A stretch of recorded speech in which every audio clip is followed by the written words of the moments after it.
ఏలూరు జిల్లా జంగారెడ్డిగూడెంలోని Mamata multi speciality ఆసుపత్రిలో Chiranjeevi hospital ఆధ్వర్యంలో వాస్కులర్ అండ్ ఎండోవాస్కులర్ వ్యాధులకు సంబంధించి ఉచిత వైద్య శిబిరాన్ని నిర్వహించారు.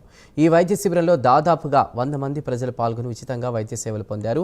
జంగారెడ్డిగూడెం పట్టణ పరిసర ప్రాంతాల్లో ఎక్కువ మంది వాస్కులర్ అండ్ ఎండోవాస్కులర్ వ్యాధులతో బాధపడుతున్నారని డాక్టర్ సంజీవరావు తెలిపారు. అలాంటి వారికి ఉచితంగా వైద్య సేవలు అందించాలనే ఉద్దేశంతో ఉచిత మెడికల్ క్యాంప్ ఏర్పాటు చేశామన్నారు. ఇక నుంచి ప్రతి నెల 3వ ఆదివారం మమతా ఆసుపత్రిలో చిరంజీవి ఆసుపత్రి ఆధ్వర్యంలో ఉచిత మెడికల్ క్యాంపును ఏర్పాటు చేస్తామని తెలిపారు. ఈ అవకాశాన్ని ప్రజలు సద్వినియోగం చేసుకోవాలని కోరారు డాక్టర్ సంజీవరావు. ఈరోజు జంగారెడ్డిగూడెంలో మనం ఒక వాస్కులర్ అవేర్నెస్ మరియు ఫ్రీ మెడికల్ క్యాంప్ అనేది కండక్ట్ చేస్తున్నాము. ఈ క్యాంపు మన పాత చిరంజీవి హాస్పిటల్ మరియు మమతా హాస్పిటల్ ఆధ్వర్యంలో జరుగుతుంది. సో ఈ క్యాంపు మన పోస్ట్ ఆఫీస్ రోడ్లో మన చిరంజీవి హాస్పిటల్ మమతా హాస్పిటల్లో చేస్తున్నాము.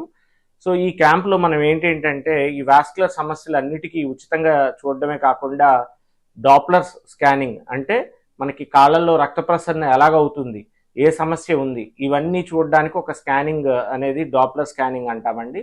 దాంతోపాటు మరి ముఖ్యంగా ఎవరిలో అయితే రక్తనాళాల్లో సమస్యలు ఉన్నాయో వాళ్ళ రక్తనాళాల్లో పూడికలు ఏర్పడినాయి అవి చూడడానికి ఏబిఐ టీబీఐ అంటాం. ఈ స్కానింగ్ ఏంటంటే మన రక్తనాళాల యొక్క వయస్సును కూడా కనుక్కుంటుంది. అలాంటి ఏబిఐ టీబీఐ స్కానింగ్ కూడా చేయడం జరుగుతుంది.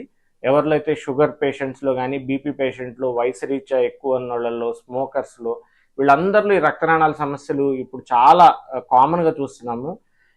ముఖ్యంగా ఈ క్యాంపు ఈరోజు పెట్టడానికి కారణం ఏంటంటే ఇక్కడ ఈ ఏరియా నుంచి చాలామంది పేషెంట్స్ హైదరాబాదు మళ్ళీ నా దగ్గరికి రాజమండ్రి ప్రతి వీక్ నేను రాజమండ్రి కూడా వస్తుంటాను. మన చిరంజీవి హాస్పిటల్ రాజమండ్రిలో కూడా ఉంది. సో అక్కడికి రావటం జరుగుతుంది. సో మన పుట్టినూరులో మనం అందుబాటులో లేకపోవడంతో ఇంతమంది ఇబ్బంది పడుతున్నారన్న వాళ్ళు వచ్చి రిక్వెస్ట్ చేయడంతో నేను ఈ క్యాంప్ అనేది మళ్ళీ ఇక్కడ చేయడం జరుగుతుంది. ఇవి బులెటిన్ అప్డేట్స్. Keep watching ప్రైమ్9.